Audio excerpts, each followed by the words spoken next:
Ele sorria para crianças no shopping, usava o traje vermelho, distribuía abraços e espalhava alegria natalina. Para muitos, era só mais um senhor simpático vestido de Papai Noel. Mas havia algo por trás daquele disfarce.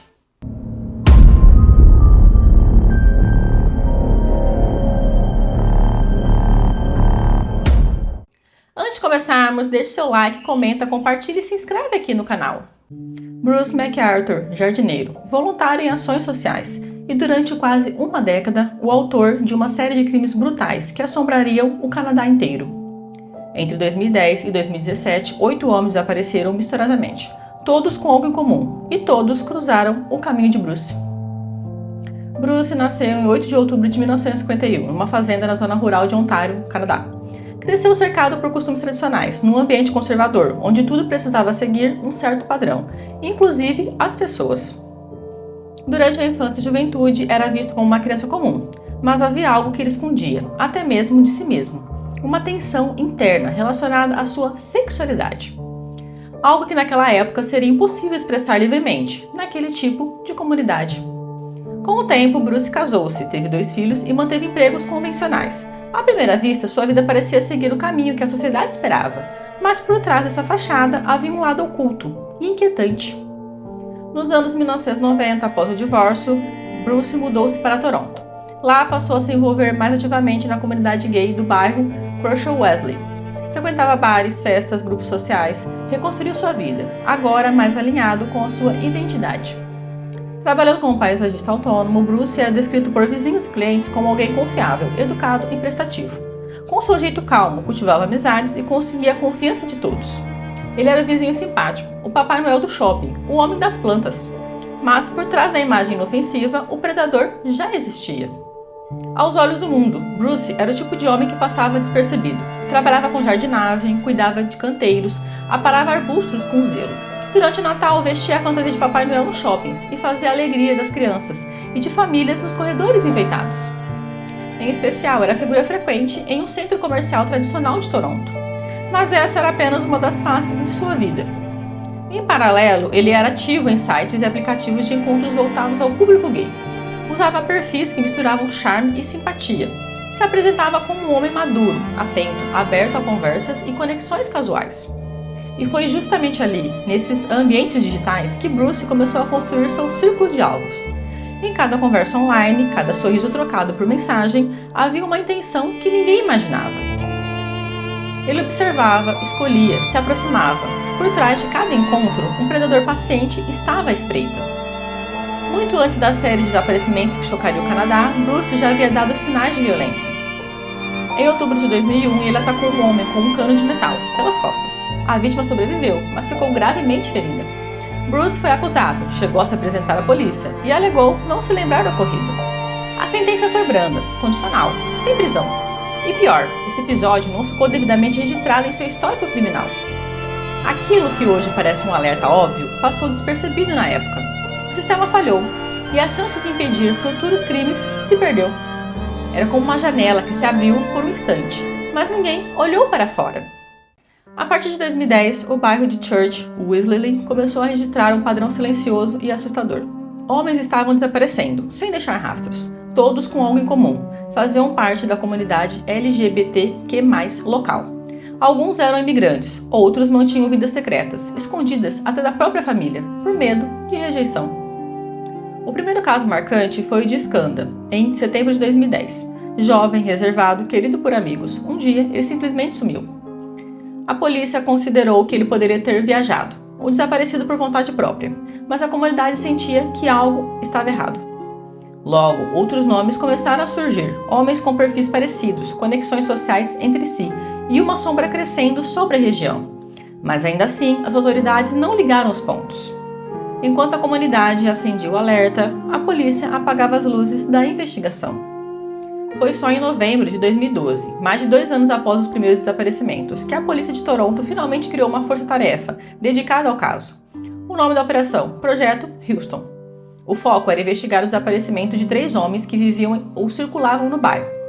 Havia um padrão, sim, mas ainda assim a investigação caminhava devagar. Faltavam evidências claras, os dados estavam fragmentados e, segundo relatos posteriores, diversas oportunidades foram perdidas neste período. Enquanto a força-tarefa buscava provas, Bruce continuava solto. Atuava nos jardins da cidade, participava de eventos, respondia mensagens em aplicativos de encontro. A investigação seguia em círculos, enquanto ele seguia escolhendo, planejando, executando. Mesmo com a atuação da força-tarefa, que mais percebia o padrão assustador era a própria comunidade LGBTQ+. Muitos dos desaparecidos eram conhecidos entre si, frequentavam os mesmos bares, os mesmos espaços culturais. Pessoas comuns começaram a notar semelhanças nas histórias e a levantar a voz. Mas infelizmente essas vozes não foram ouvidas de imediato. Depoimentos de ativistas, cenas de vigílias, cartazes feitos à mão, um mural com fotos dos desaparecidos. Relatos indicam que preconceitos estruturais e estereotipos contribuíram para o atraso das investigações. A polícia, por vezes, tratava os casos como fugas voluntárias. A demora em considerar a hipótese de um serial killer custaria vidas. Enquanto isso, Bruce mantinha sua rotina pública. Jardins bem cuidados, sorrisos discretos e um segredo cada vez mais sombrio. A cidade vivia o século XXI, mas a investigação parecia presa ao século passado. 26 de junho de 2017, Andrew desaparece. Diferente das vítimas anteriores, ele era bem conhecido em sua comunidade. Ativista, comunicativo, presença constante nas redes sociais. Quando ele some sem deixar rastros, a comoção é imediata e a pressão pública se intensifica. A polícia, agora sob pressão, decide criar uma nova força-tarefa, o Projeto Prisma. Desta vez, o foco é integrar os casos anteriores e investigar possíveis ligações a aparecer mais de uma vez. Ele tinha conexões diretas com algumas das vítimas, fotos em redes sociais, mensagens trocadas e uma proximidade assustadora com todos os casos. O quebra-cabeça, finalmente, começava a se montar e o centro da imagem era Bruce. Janeiro de 2018. Após meses de investigação intensa, vigilância e cruzamento de dados, a polícia decide agir. 18 de janeiro. Mandado de busca são expedidos. As equipes entram em 5 propriedades ligadas a Bruce, incluindo o apartamento onde ele morava, no bairro de Leaside, e a casa de clientes, onde ele fazia trabalhos de paisagismo. O que encontraram é indescritível. Dentro de grandes vasos de planta, misturados à terra dos canteiros, estavam restos humanos. Alguns escondidos sob as flores que ele mesmo cultivava, como se tentasse mascarar o horror com beleza. Bruce usava jardins como túmulos, enterrava suas vítimas no mesmo solo onde dizia cultivar a vida. À medida que a investigação avança, os detalhes do caso chocam até os policiais mais experientes. Restos mortais identificados nos canteiros de pelo menos 7 propriedades onde Arthur trabalhou. Fotos das vítimas armazenadas digitalmente, algumas tiradas após a morte. Itens pessoais guardados como troféus. Indícios de que Arthur sedava, amarrava e fotografava as vítimas antes e depois do assassinato. Ele documentava tudo, fria, metodicamente, e mantinha aquilo guardado como se fosse uma coleção pessoal. Não era apenas um assassino, era alguém que queria reter poder, mesmo depois da morte. Até hoje, 8 vítimas foram oficialmente ligadas a Bruce, mas não são apenas nomes em uma lista.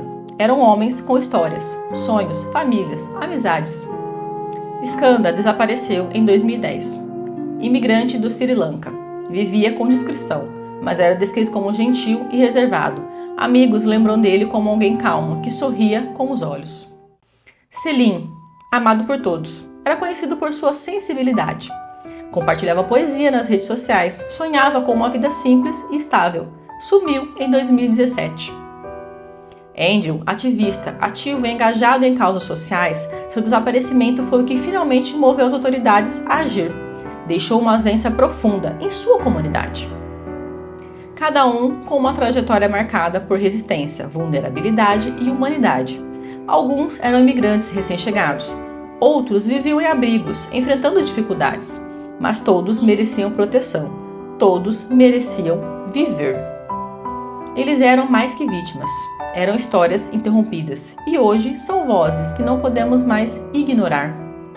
No dia 29 de janeiro de 2019, Bruce compareceu ao tribunal e declarou-se culpado por 8 acusações de assassinato em primeiro grau.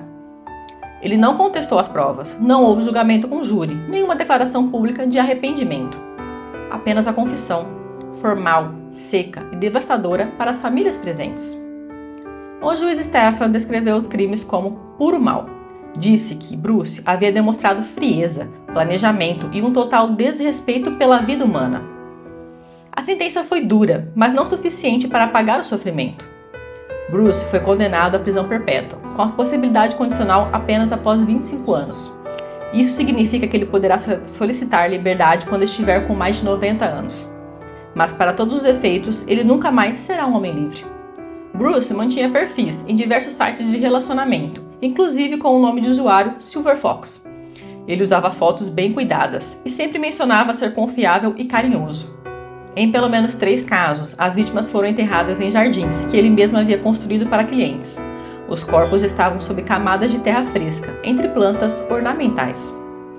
As fotos encontradas em seus dispositivos mostravam as vítimas posicionadas com objetos ou roupas específicas, mesmo após a morte. Um padrão comum em assassinos que colecionam troféus. Era como se ele quisesse manter o controle, mesmo depois de tirar a vida. O caso de Bruce deixou marcas profundas na cidade de Toronto, especialmente na comunidade LGBTQ+. A dor das famílias, a revolta da população e a sensação de abandono institucional escancararam uma ferida social, a negligência com desaparecimentos de pessoas vulneráveis. Por que os alertas foram ignorados? Por que demorou tanto para a polícia ligar os pontos? Grupos de direitos humanos e líderes comunitários exigiram mudanças reais, cobram respostas até hoje. Mais do que um caso criminal, o nome Bruce McArthur se tornou sinônimo de descaso e da urgência por mudanças. Este caso nos obriga a olhar para além do horror. Ele mostra como predadores podem viver entre nós, escondidos sob disfarces de normalidade. Como falhas institucionais podem custar vidas. E como comunidades inteiras são deixadas em silêncio, quando não são ouvidas. É um alerta sobre a importância de levar toda denúncia a sério, de não subestimar padrões, de combater o preconceito, inclusive dentro das estruturas que deveriam proteger a todos. O mal não usa sempre uma máscara monstruosa. Às vezes, ele usa vermelho e tira fotos com crianças no Natal. Bruce tirou vidas, mas também escancarou feridas e nos forçou a perguntar: como investigarmos desaparecidos? Quem escutamos primeiro? E o que aprendemos para que isso nunca mais se repita? Não se esqueça de curtir, comentar, compartilhar, se inscreve aqui no canal e até a próxima!